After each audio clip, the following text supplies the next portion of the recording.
Ao longo dessa semana, eu venho analisando diferentes aspectos da audiência pública que aconteceu na Câmara dos Deputados na semana passada, acerca do processo de homologação da terra indígena Capot-Ninori, na fronteira do Pará com o Mato Grosso. Em vídeos anteriores eu já expliquei por que essa terra indígena é estratégica para a funcionalidade e preservação do bloco de terras indígenas do Xingu, apesar de ser um território relativamente pequeno. Eu também mostrei em vídeos anteriores a verdadeira aula de história do Brasil e indigenismo dado pelo cacique Megaron Chucarramãe.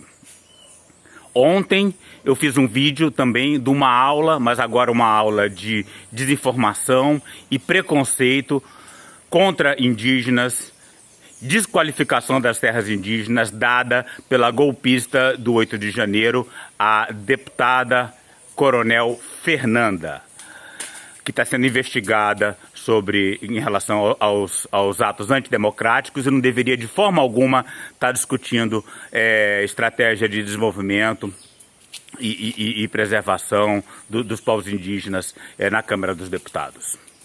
Hoje eu vou dar sequência a essa análise, avaliando e respondendo aspectos das várias apresentações dadas pelos cidadãos que estão pleiteando parte desse território inquestionavelmente pertencente ao povo Kayapó. Vamos começar. Como a senhora mencionou, sou Jacinto Colombo, presidente do Sindicato Rural de Santa Cruz. Muito bom dia para você que acompanha o Canal Rural nesta manhã de sábado. Seja bem-vindo ao Estúdio Rural desta semana. A gente fala aqui do estúdio do Canal Rural Mato Grosso em Cuiabá. E hoje o nosso entrevistado, nosso convidado é presidente do Sindicato Rural de Santa Cruz do Xingu, município na região aqui conhecida como Vale do Araguaia, mais a região leste aqui de Mato Grosso. Seja bem-vindo, seu Jacinto Colombo. Como é que o senhor está? Tudo bem? Tudo bem. Bom dia, Patrone. Bom dia, telespectadores do Canal Rural. Seu Jacinto que está na região já há 2 décadas. Vamos começar contando um pouquinho dessa história, essa vinda do senhor aqui para Mato Grosso. O senhor que também é um sulista, né, de Santa Catarina, está construindo uma história aqui em Mato Grosso, antes da gente começar realmente a trazer um tema preocupante que envolve a região de vocês. Esse é o roteiro da entrevista, né? Conta a sua história antes da gente começar a trazer um tema preocupante que envolve a região de vocês. Um tema preocupante são os moradores, os donos originais dessa terra, os povos indígenas, né? Aqui no Canal Rural eles são mais descarados, então eles falam logo que isso é um tema preocupante. Mas vamos ouvir a história dele. É isso, eu nasci em Santa Catarina, me criei no Paraná e posteriormente Mato Grosso do Sul, e há exatamente 20 anos vim para a região Santa Cruz do Xingu, propriamente. Família de agricultores, produtores rurais, no sangue tá na veia essa atividade. Tá, no sangue tá correndo sangue de agricultores, de produtores aí. Meu pai... Pois é, no sangue corre sangue de agricultores, mas nas mãos tem sangue indígena. Não estou dizendo que ele foi diretamente associado aos assassinatos indígenas que aconteceram para que aquela terra que ele ocupa atualmente seja colonizada e dominada pelos brancos. Não foi necessariamente ele, foram os bugreiros. O bugreiro é uma figura típica do Paraná, Santa Catarina, Rio Grande do Sul, que era aquela pessoa que trabalhava no extermínio. Quando ia começar um processo de colonização daquelas terras, primeiro havia um extermínio dos povos indígenas, né? Eles eram eliminados, e aí o fazendeiro chegava numa terra que já não tinha índios. A diferença para a terra Capot-Ninori é que os bugreiros do sul exterminavam os povos, e aqui no norte eles não exterminaram. Então o bugreiro falhou com os colonos, né? Os Kayapó apenas foram empurrados alguns quilômetros para oeste, e é por isso que agora eles estão voltando. Os bugreiros tivessem feito o serviço completo, não haveria mais índios. tá? Então daí o título desse vídeo: os bugreiros falharam com os colonos da terra indígena Capote Ninori. Sempre foi produtor rural e a gente seguiu a linha que ele vinha trabalhando e a gente está nessa lida até hoje. Como é que foi essa vinda para Mato Grosso, né, para aquela região ali, a região já do Vale do Araguaia, durante muitos anos, né, considerada a região do Vale dos Esquecidos, né, justamente por conta da dificuldade logística? Como é que foi 20 anos atrás chegar nessa região? A gente estava procurando expandir, né, os negócios da família, vai crescendo, a gente... Pois é, expandir o negócio da família em cima de outras famílias que já estavam por lá, né? Cresceu, família, nós somos em 7 irmãos, 4 homens e 3 mulheres, e nós crescemos, e a propriedade que nós tínhamos no Paraná, ela se tornou pequena, e assim, como meu pai veio do sul para o Paraná, nós migramos para outras regiões em busca de oportunidade, áreas maiores para trabalhar, e como a gente fez, procurou em várias regiões do Brasil, regiões que a gente visitou muito boas, mas assim, aqui chamou muito a nossa atenção e deu as condições que a gente podia trabalhar, foi essa região de Santa Cruz do Xingu, no município de Santa Cruz do Xingu, essa região. Então, isso é um processo clássico de colonização dentro do Brasil, né? Você viu? Ele contou a história, né? O pai dele sai do Rio Grande do Sul e já coloniza o Paraná, né? E aí depois eles saem do Paraná, eles querem expandir os negócios, né? E aí ele fala aquela região que melhor encontrou condições, ele não fala explicitamente, mas na verdade é aquela região que ele encontrou vazia, porque ele demorou para fazer esse processo de colonização. Ele fez isso quase nos anos 2000, né? Então o Mato Grosso já estava bem tomado, a região central do Mato Grosso. E aí ele encontrou aquela fronteira ali, aquela área de mata, ali do lado do Parque do Xingu, né? Que agora ele diz que é dele, né? E não dos índios que sempre estiveram ali. Muito boa, que a gente se identificou muito e... Uma região muito boa que a gente se identificou muito.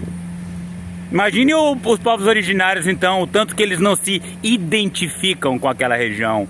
Essa turma toda fala errado, eles têm um português péssimo, porque eles nunca investiram em estudar, em se aprimorar. Eles investem em pegar a terra, né, em locais cada vez mais isolados, né? Então a especialidade deles é sobreviver em áreas isoladas de condições difíceis. Por isso que eles são muito fracos no uso da nossa língua. É onde a gente veio colocar os pés. Na época, como era a realidade do município ali, da própria região? A realidade da região, ele nem toca no assunto povos indígenas, nem existia, né? Sabia nem que existe, né? Fala de dificuldade de acesso, estrada ruim, dificuldade de comprar peça e por aí vai. Os povos indígenas vão... Porque essa é a narrativa principal deles, de que não tinha índio ali, né? E a questão dos povos indígenas vai ser tratada mais à frente. Então eu vou dar uma boa acelerada. Na época que nós chegamos aí, tinha um produtor plantou arroz.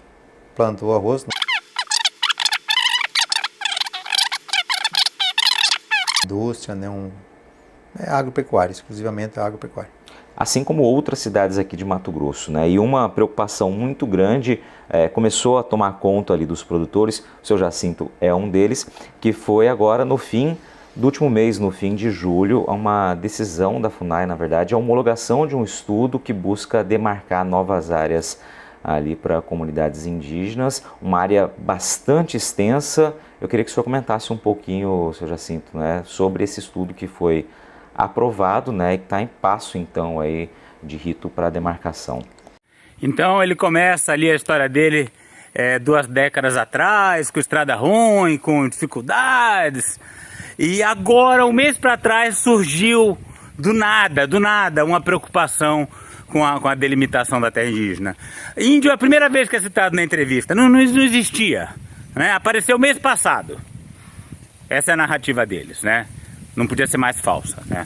Os índios estão lá desde muito antes disso e fizeram parte da história daquele local em décadas recentes, usaram aquele espaço em décadas recentes. Sempre houve um conflito entre indígenas e não indígenas. Apesar de não haver grandes aldeias no local, porque, como a gente viu em vídeos anteriores, a família do Megaron foi em grande parte trucidada, massacrada, assassinada para que saísse de lá.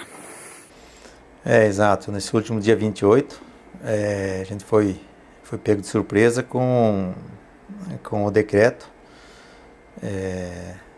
assinado pela FUNAI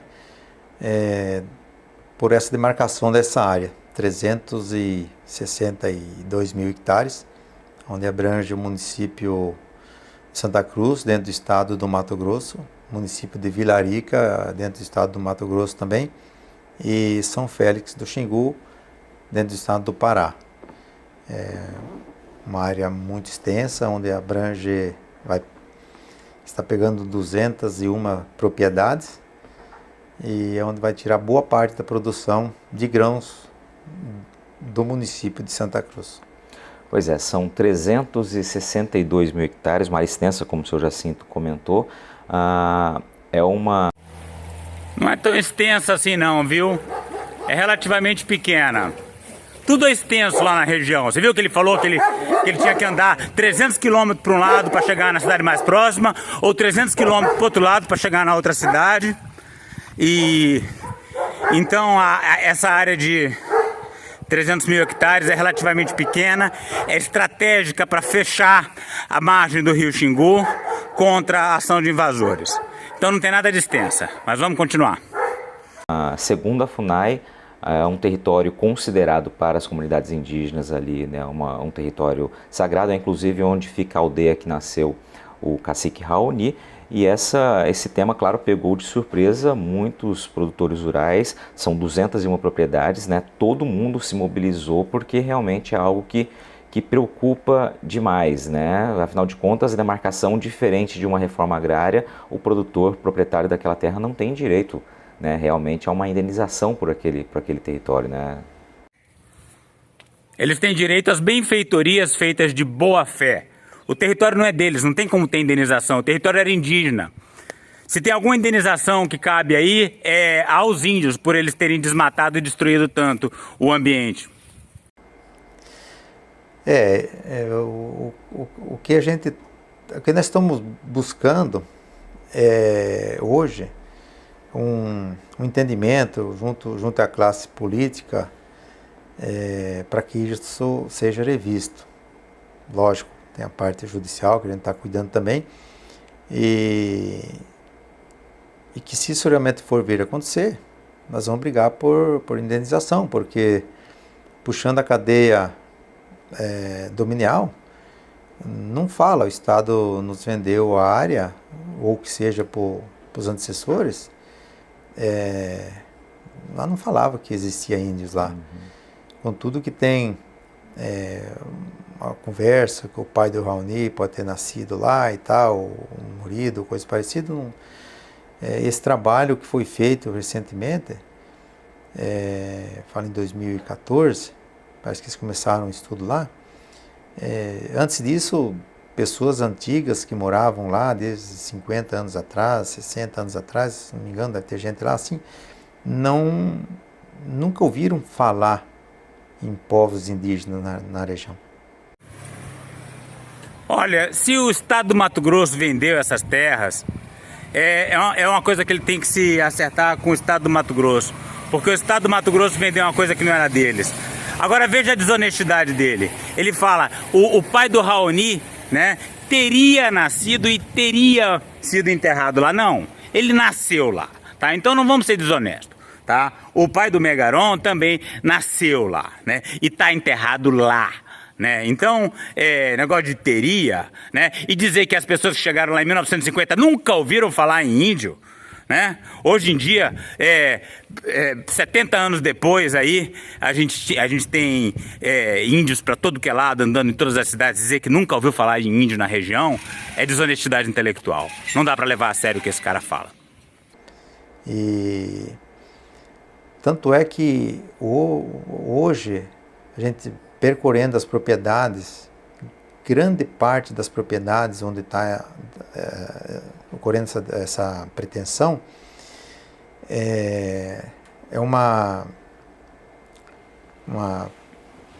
grande parte dessa região, ela hoje não tem água praticamente que está percorrendo nos rios. São rios que secam nesse período, então eu acho até difícil um ser humano ou alguém viver sem água nesse período naquela região.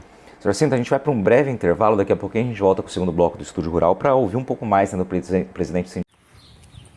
Isso que ele está falando, que nessa época do ano está seco, não tem rio na região, não tem água naquela região, é fundamental, porque ele quer usar isso para dizer que nunca houve assentamentos permanentes dos Kayapó lá, né, que não dá para montar aldeia lá, porque não tem rio correndo.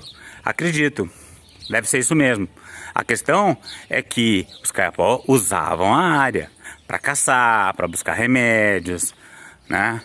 E para fazer acampamentos provisórios, acampamentos de caça, quando havia um conflito, que um pessoal de uma aldeia ia para outra região, também ficava por lá.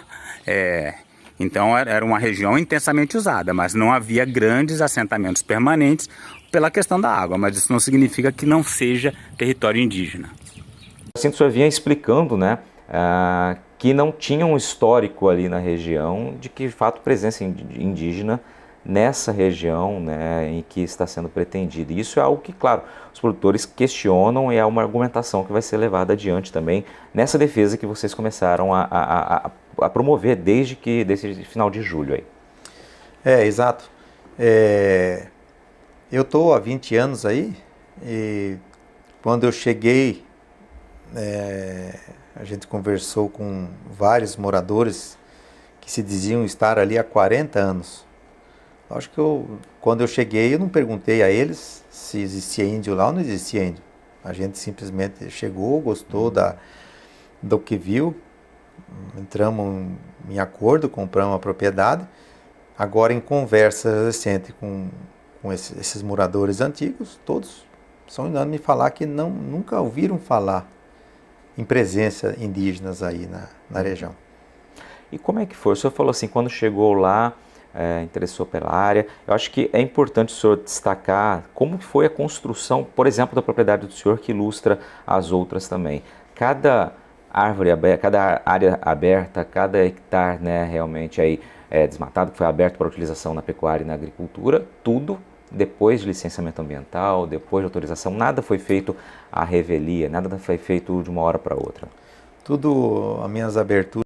O entrevistador vai fazendo as perguntas e já dando a resposta, né? Só repete isso aqui que eu falei, né? É uma coisa muito guiada, é uma coisa muito fraca, né? E vejam que eles nunca falam em desmatamento, eles falam em abertura, né? Quando ele falou desmatamento, ele falou rapidinho, assim, desmatamento, abertura para plantar. Abertura é o eufemismo para desmatamento. Seu Jacinto, por favor, o senhor pode continuar? Isso. Então, como estava comentando, a gente chegou aqui para adquirir essa propriedade. A gente se certificou de possíveis problemas que poderia ter no futuro, como documentação, e um dos fatores que, no então, meu falecido pai se ateve e fez questão de perguntar para várias pessoas, na época, seu Osmar Endel, falecido Osmar Endel, pai do senhor Beto Endel, que então era prefeito, até mesmo com o Beto, com outras autoridades locais, pessoas antigas aqui já na região. Uma da seguinte pergunta que ele comentou, fez a essas pessoas: se na região existia indígenas, porque como a gente veio de uma região do sul, Mato Grosso do Sul, vamos para a região do Xingu. Aí, falando em região do Xingu, a turma atribui a presença de indígenas, nada contra os indígenas, mas aí a gente teve essa preocupação para não ter esse desagrado agora. E sim, todo mundo foi unânime em falar que nunca teve presença de indígenas aqui na região, no município, não tinha...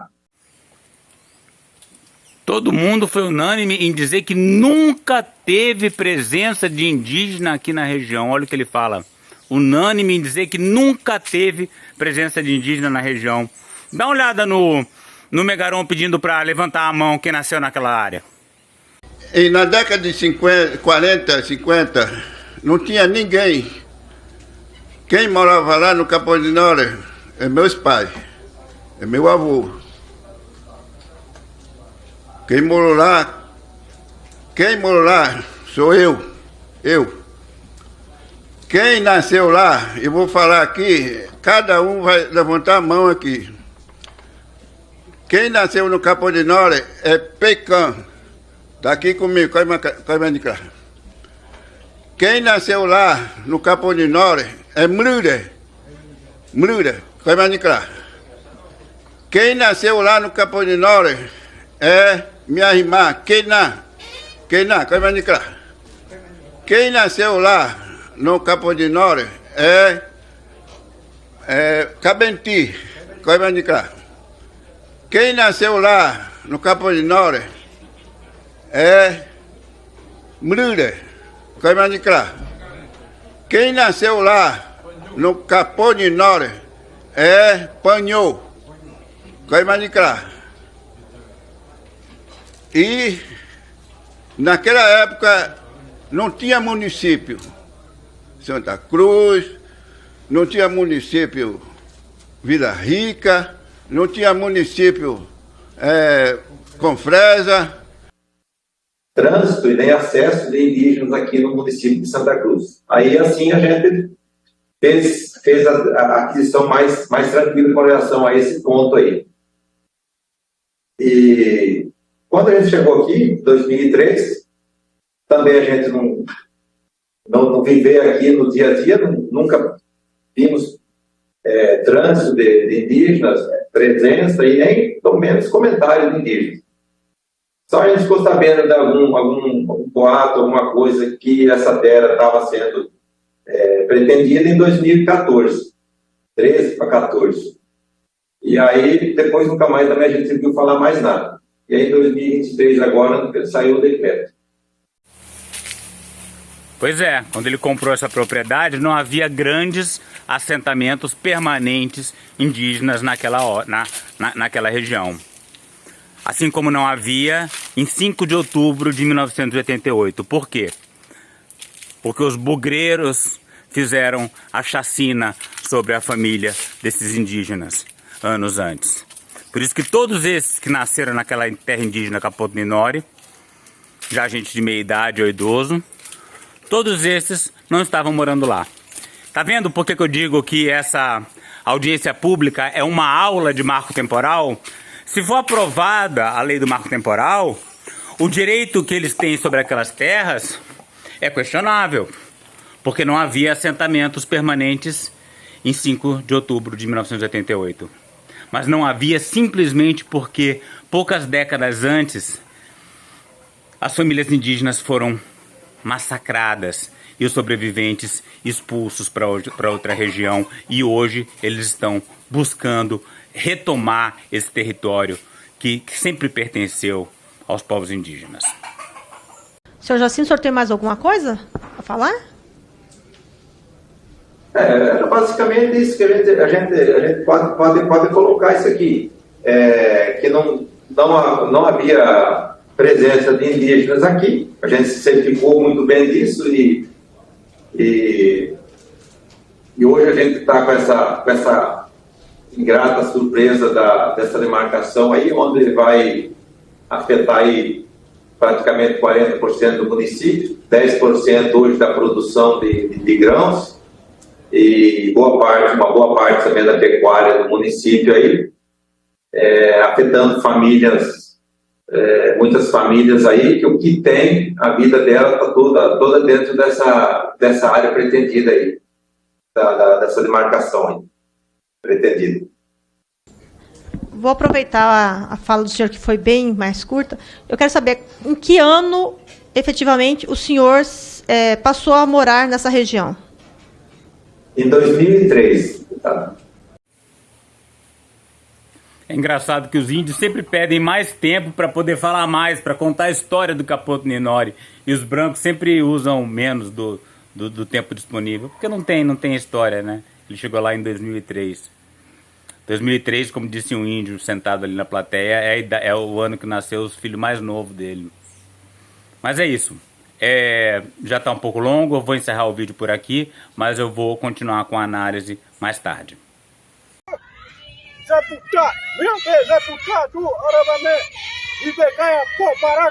Para saber mais e participar dessa luta radical pelos povos indígenas, a floresta tropical e a biodiversidade de modo geral, inscreva-se no canal, deixe seu like e comentário.